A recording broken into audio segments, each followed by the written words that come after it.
So hi friends, నా పేరు స్వర్ణ. మీరు చూస్తున్నారు hour routine life YouTube channel. So ఈరోజు మనమైతే తాడిపత్రిలో ఉన్నటువంటి చింతల వెంకటరమణ స్వామి దేవాలయాన్ని అయితే సందర్శించబోతున్నాము. ఈ దేవాలయంలో ఉన్నటువంటి శిల్పకళ ఏ విధంగా ఉందో మీకు నేను ఈరోజు అయితే చూపించబోతున్నాను.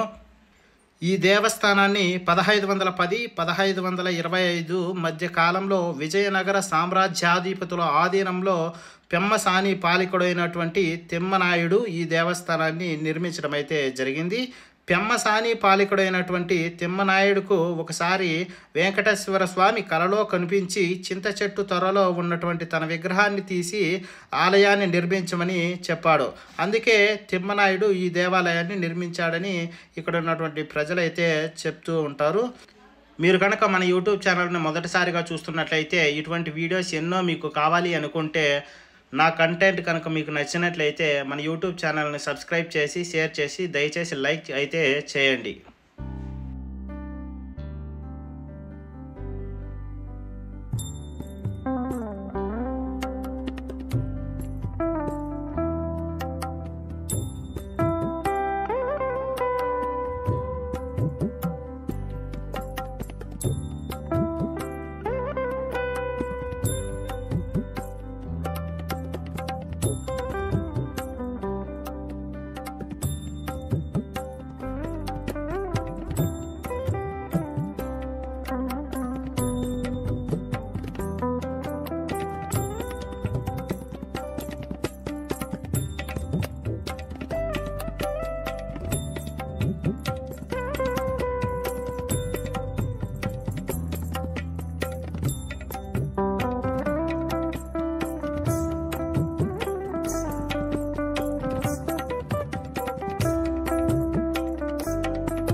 ఈ దేవస్థానంలో ఉన్నటువంటి మొదటి ప్రత్యేకత ఈ రథం అద్భుతమైనటువంటి శిల్పకళతో చెక్కించబడి హంపీలో ఉన్నటువంటి రథాన్ని పోలి ఉంటుంది.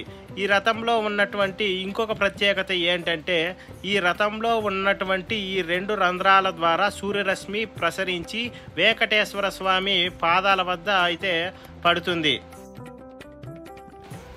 ఈ దేవాలయంను మొత్తం 40 స్తంభాలతో నిర్మించడం అయితే జరిగింది.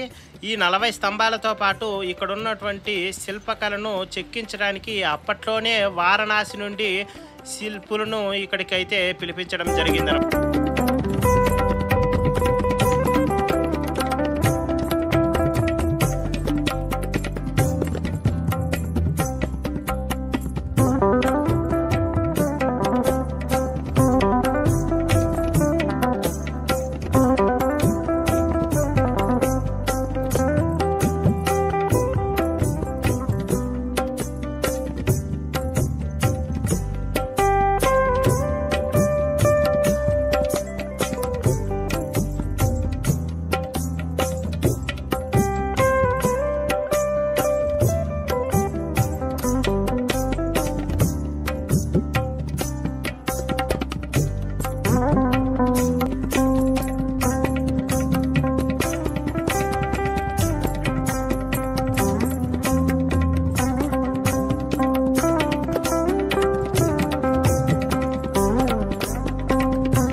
ఈ దేవాలయంలో ఉన్నటువంటి మరో ప్రత్యేకత ఏంటి అంటే, ఈ దేవాలయంలో ఉన్నటువంటి ఈ శిల్పాలు మనకు సంబంధించినటువంటి ఇతిహాసాలు అంటే రామాయణ మహాభారతంలో ఉన్నటువంటి ముఖ్యమైనటువంటి ఘట్టాలను తెలిపేవిగా ఈ శిల్పాలను అయితే ఈ దేవస్థానంలో చెక్కడం అయితే జరిగింది అన్నమాట.